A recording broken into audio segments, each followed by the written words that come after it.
Hi. Going through this pandemic is totally unreal, and my life now has a new normal. This is definitely going to be ranked as one of the scariest times in my life of 7 decades.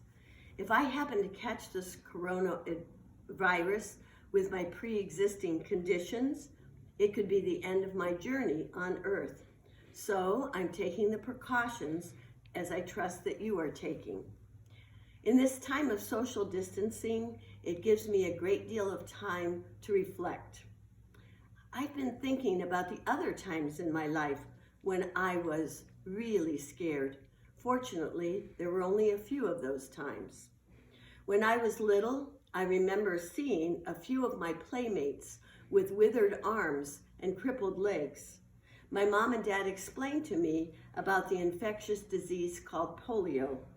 I was very scared that I was going to get it. I remember being relieved when I was 8 years old, sitting in my classroom as the teacher passed out the polio vaccine. I was so happy that I wasn't going to be able to get it. In 5th grade, I was so upset when my dad refused to build an underground air raid bomb shelter in our backyard, just like that of the neighbors. The reality for me was having air raid drills in school.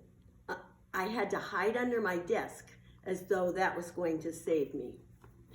Again, I remember being relieved when I came home from school and I witnessed my grandmother and my mother crying tears of joy because the Cuban air missile attack had been averted. I no longer had to worry about those bomb shelters or those air raid drills. Many years later, another fear came into our lives, beginning on September 11th.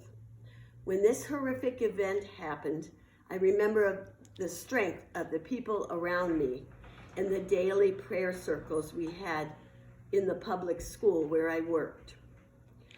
In the short list of my true fears, there is a common thread.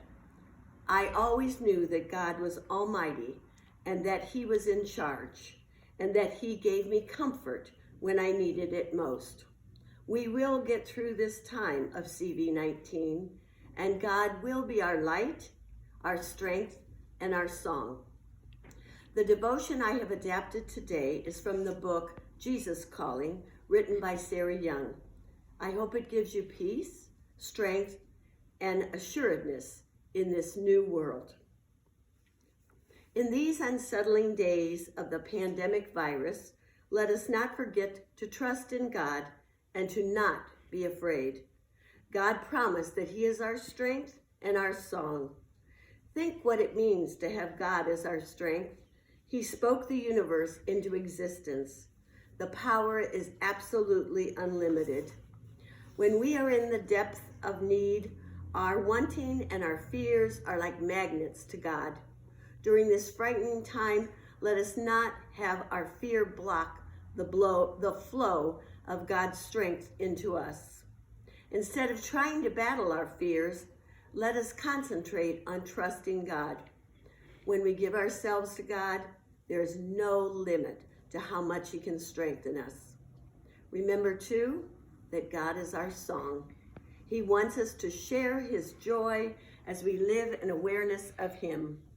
Let us rejoice that God offers His mighty strength to quiet our fears and offers His song to lead us on our journey together. Thank you.